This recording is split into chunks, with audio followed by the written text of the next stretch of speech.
అందరికీ నమస్కారం.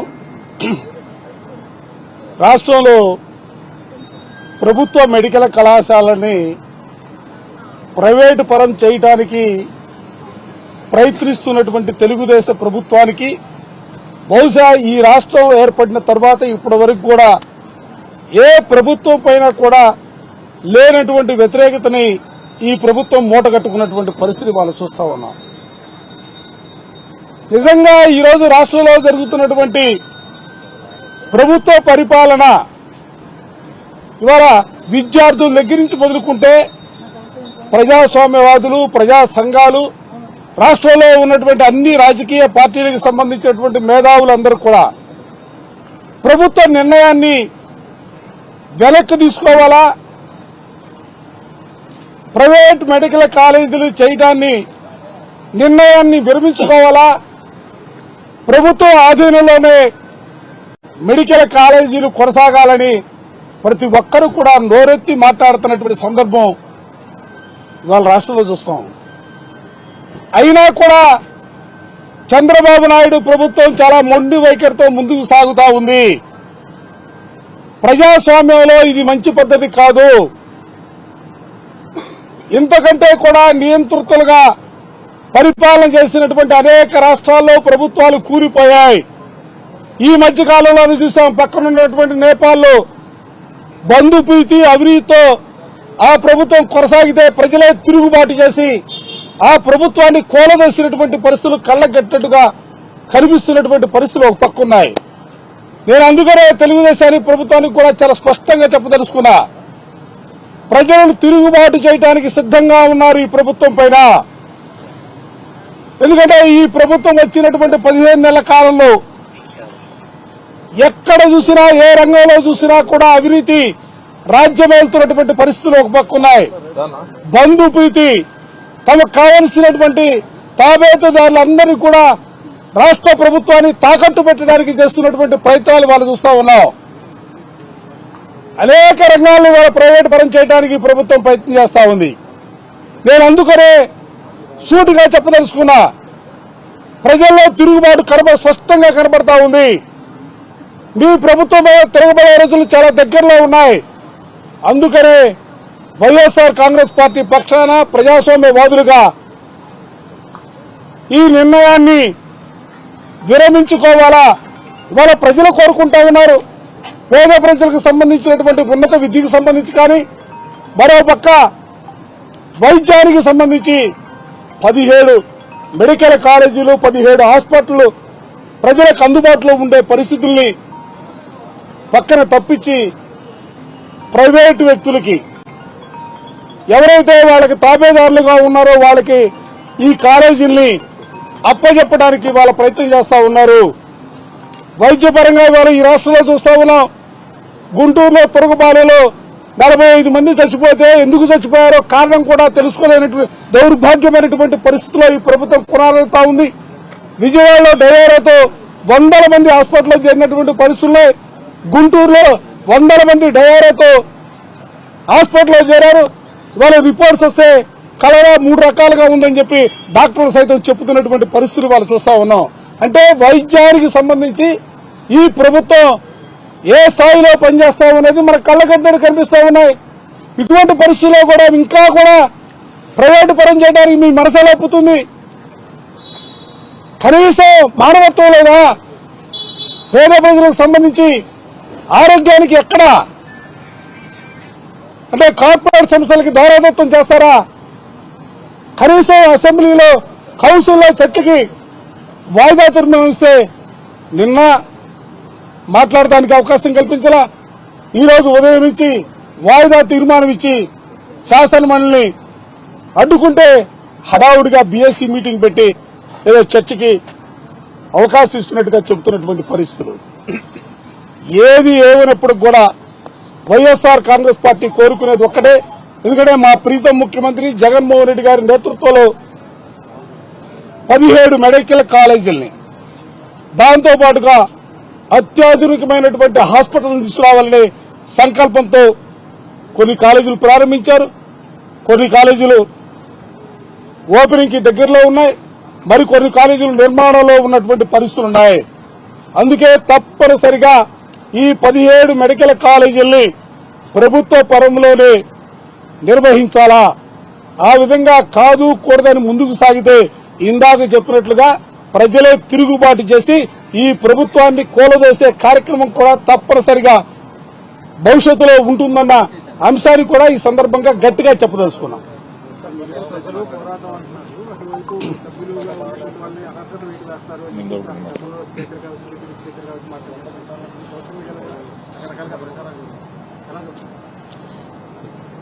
ఇప్పటివరకు భారతదేశ చరిత్రలో నాకు తెలిసినంత వరకు అట్లా అనర్హత వేటుబడిన ఎక్కడ సందర్భాలు లేవు. ముందు తెలుగుదేశం పార్టీ వాళ్ళకి నైతిక హక్కు లేదు. ఎందుకంటే వాళ్ళు 2 సంవత్సరాల పైగా అసెంబ్లీకి రాకుండా వాళ్ళు కూడా చేశారు కాబట్టి వాళ్ళు మాట్లాడే అర్హత వాళ్ళకి లేదు. ముందు మేము ఒకటి చెప్తున్నా, వైఎస్ఆర్ కాంగ్రెస్ పార్టీ పుట్టిందే ఉప ఎన్నికలతో. జగన్మోహన్ రెడ్డి గారు ఆ రోజు ఉప ఎన్నికలతో గెలిచడంతో ఈ పార్టీ పటిష్టంగా మారింది. తర్వాత 17 స్థానాలు ఉప ఎన్నికలు జరిగి 14 చోట్ల వైఎస్ఆర్ కాంగ్రెస్ పార్టీ గెలవడం జరిగింది. ఇంతెందుకు మేము ఒకటే డిమాండ్ చేస్తున్నాం, మీరు ఎన్నికల్ని రెఫరెండంగా తీసుకుంటారా? పులివెందుల ఉప ఎన్నిక మీరు రెఫరెండంగా తీసుకుంటే మేమే జగన్మోహన్ రెడ్డి గారిని ఒప్పించి రాజీనామా చేపిస్తాం. మీరు కేంద్ర ప్రభుత్వ సాయుధ బలాలతో ఎన్నిక నిర్వహించండి. దానికి మీరు సిద్దమేనా? ఇది ప్రభుత్వం తెలియజేయాలి. దానికి సిద్దమైతే మీరు ఈ చర్చ అనవసరం, మేమే రాజీనామా చేపిస్తాం.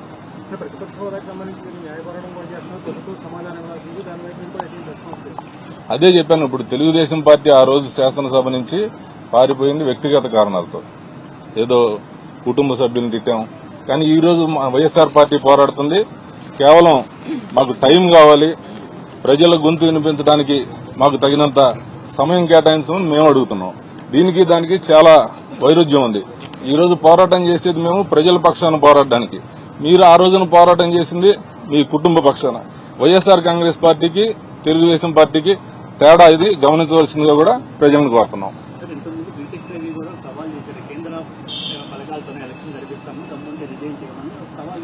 మేము అదే చెప్తున్నాం. మేము సవాల్ చేయడం కాదు. మీరేం చెప్తున్నారు? అనర్హత వేటు వేస్తాం అని చెప్తున్నారు. మీరు వేయండి, అనర్హత వేటు వేయండి. దానికి సంబంధించి మేము సిద్దంగా ఉన్నాం. జగన్మోహన్ రెడ్డి గారు ఏ రోజు కూడా ఉప ఎన్నికలకు భయపడరు. వైఎస్ఆర్ కాంగ్రెస్ పార్టీ బలపడింది, పునరుత్తేజం చెందింది ఉప ఎన్నికలతోనే.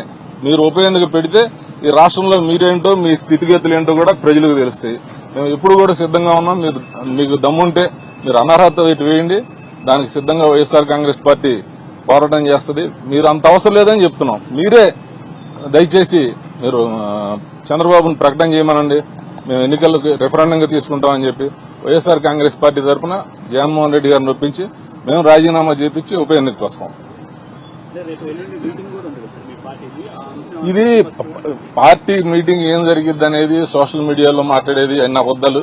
పార్టీలో అంతర్గత విషయాలు ఉంటాయి అంతే తప్ప దాన్ని చూసి అనేక మంది జగన్మోహన్ రెడ్డి గారు రాజీనామా చేస్తారు. ఆయన ఏ రోజు చెప్పలా.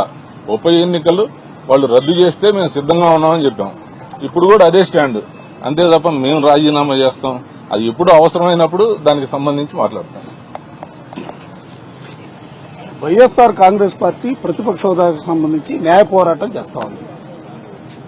గౌరవ కోర్టులో దానిపైన మా సైడ్ నుంచి రాజ్యాంగంలో ఉన్నటువంటి అవకాశాలను బట్టి మేము ఫైల్ చేశాం.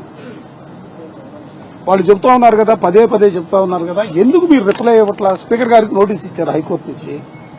ప్రభుత్వ పరంగా మీకు నోటీస్ ఇచ్చినప్పుడు మీరు రిప్లై ఇవ్వాలి కదా. మీరు అసలు రిప్లై ఇవ్వకుండా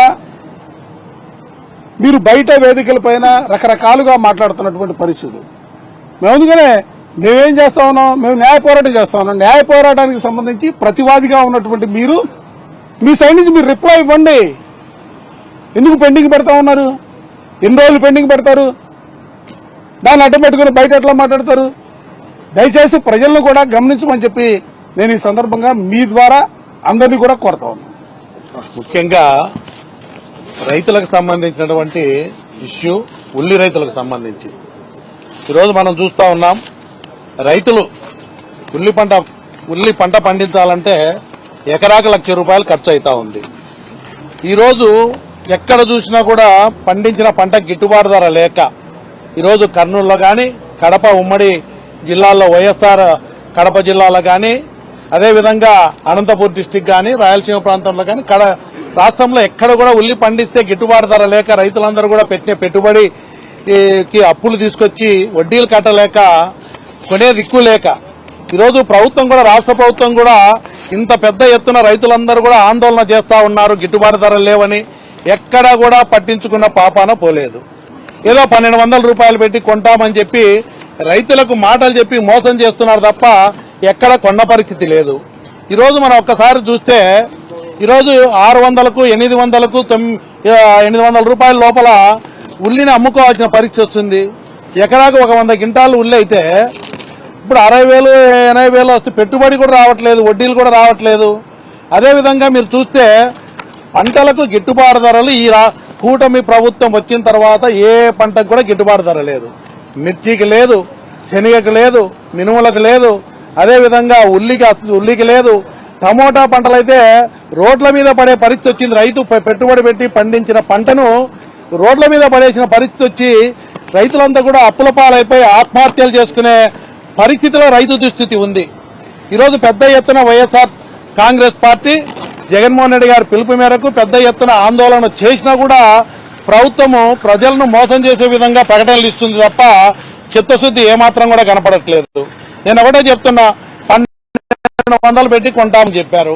ఎక్కడ కూడా ఉల్లిని కొన్న పరిస్థితి లేదు. రైతులు వచ్చి పడిగా 600కు 700కు అమ్ముకునేటువంటి పరిస్థితి ఈ రోజు కూడా నడుస్తా ఉంది.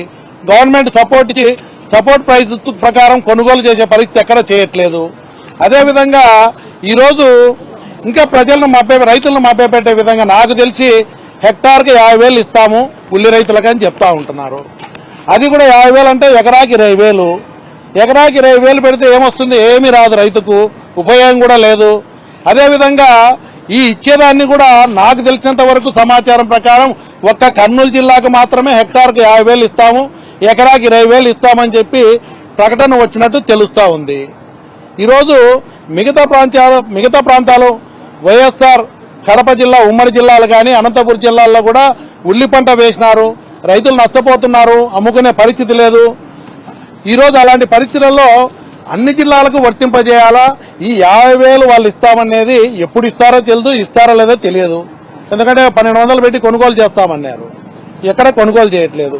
గత ప్రభుత్వంలో జగన్మోహన్ రెడ్డి గారు ఉన్నప్పుడు దాదాపు క్వింటాలు 3,000 పైన ప్రభుత్వం గవర్నమెంట్ లో రైతులకు ఉల్లికి గిట్టుబాటు ధర వచ్చింది. 3,000 నుంచి 3,600 వరకు కూడా. ఈరోజు 600కు వచ్చింది.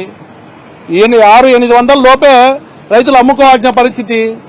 ఈ రోజు ఇలాంటి దుస్థితిలో రైతుల పట్ల పూర్తి నిర్లక్ష్యంగా ఏమాత్రం పెద్ద ఎత్తున రైతులు ఆందోళన చేస్తే అరెస్టులు చేస్తామంటారు, బెదిరిస్తారు, రోడ్ల మీదకి రావద్దంటారు.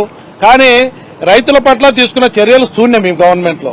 నేను ఒకటే డిమాండ్ చేస్తా ఉన్నా, మీరు ఇస్తామనే ఉల్లి రైతుకు 50,000 ఏమాత్రం కూడా సరిపోదు. కనీసం 2-3 లక్షలు ఇస్తే గానీ రైతుకు కనీసం పెట్టిన పెట్టుబడన్నా చేతికి వస్తుంది. 2 లక్షలు 3 లక్షలు అంటే నేది హెక్టార్కు అంటే ఎకరాకు వచ్చేసరికి 1 లక్ష రూపాయలే. 3 లక్షలు ఇచ్చినా ఎకరాకు 1 లక్ష రూపాయలు. ఈరోజు రైతాంగాన్ని ఆదుకోవాలనే ఆలోచన ఎక్కడ ఈ ప్రభుత్వానికి కనపడట్లేదు. కాబట్టి నేను డిమాండ్ చేస్తా ఉన్నా, ఇది కర్నూలు జిల్లాకు కాకుండా మిగతా ఉమ్మడి కడప జిల్లాకు కానీ వైఎస్ఆర్ జిల్లాకు అనంతపురం జిల్లాకు అన్నిటికీ వర్తింపజేయాలని. వాళ్ళు ఇచ్చే హెక్టార్కి 50,000 అంటే ఎకరాకి 20,000 ఏమాత్రం కూడా సరిపోదు, దాన్ని పెంచి ఇవ్వాలని చెప్పి వైఎస్ఆర్సీపీ పార్టీ తరఫున రైతుల తరఫున డిమాండ్ చేస్తా ఉన్నాం. కూటమి మేనిఫెస్టోలో సూపర్ 6 హామీలలో మొట్టమొదటి హామీ నిరుద్యోగ వృద్ధి. సూపర్ 6 అని కంప్లీట్ చేసినాము అని ఒక పండగ మాదిరి సూపర్ 6 సూపర్ హిట్ అని చెప్పి ఈ కూటమి ప్రభుత్వం ఒక పండగ మాదిరి ఒక ఈవెంట్ చేశారు. ఇదే కూటమి ప్రభుత్వానికి మీడియా ద్వారా సైడ్ గా ఒకటే క్వశ్చన్ అడుగుతుంది. మీరు సూపర్ 6 సూపర్ హిట్ అని అన్ని హామీలు పూర్తి చేశామని చెప్పారు, కానీ ఆ సూపర్ 6 లో మొట్టమొదటి హామీ నిరుద్యోగ వృద్ధి మీరు నిరుద్యోగులకు ఇచ్చారా అని అడుగుతున్నాను.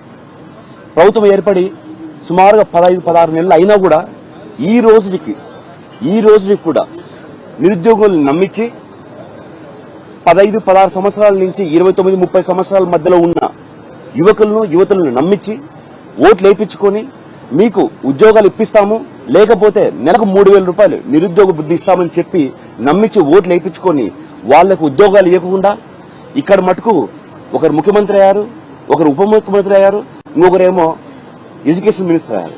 మీకు ఉద్యోగాలు వచ్చాయి కానీ ఇక్కడ మిమ్మల్ని నమ్మి ఓటు వేసిన రాష్ట్ర ప్రజలు ముఖ్యంగా యువత అన్యాయం పాలైపోయింది. లేబర్ సర్వే ప్రకారం ఆంధ్రప్రదేశ్ 3వ స్థానంలో నిరుద్యోగంలో ఉంది. సుమారుగా అంటే 21% నిరుద్యోగులు ఉన్నారనేసి సాక్షాత్తు ఈ కూటమి ప్రభుత్వంలో భాగ్యస్వాములైన సెంట్రల్ గవర్నమెంట్ బీజేపీ వాళ్ళే ఒక రిపోర్ట్ ఇచ్చారు 21% అనేసి. ఇప్పుడు 15 నెలల కాలమైన ఒక్కరికి నిరుద్యోగ వృద్ధి ఇవ్వకోకుండా వాళ్లకు మాయమాటలు చెప్పి ఓట్లు వేయించుకున్న ఈ కూటమి ప్రభుత్వాన్ని మీరు హామీలు నెరవేర్చుకోకుండా మీరు ఏ రకంగా సూపర్ 6 సూపర్ హిట్ అనే కార్యక్రమానికి మీరు చేశారనేసి సూటిగా మీ ద్వారా ఈ కూటమి ప్రభుత్వాన్ని అడుగుతున్నాం. ఆంధ్రప్రదేశ్ రాష్ట్ర ప్రజలందరికీ మేము చెప్పేది ఏంటంటే ఈ ప్రభుత్వం విఫలమైన ప్రభుత్వం, మాటల ప్రభుత్వం, కేవలం మాటలు చెప్పి ఈ రోజు ఓట్లు వేయించుకొని రాష్ట్ర ప్రజలందరినీ నట్టేటిని ముంచింది. కాబట్టి మీరందరూ వీళ్ళు చెప్పే మాయమాటలు ఇక మీద నమ్మద్దనేసి మరొకసారి మీకందరికీ పేరు పేరున విజ్ఞప్తి చేయడం జరుగుతుంది.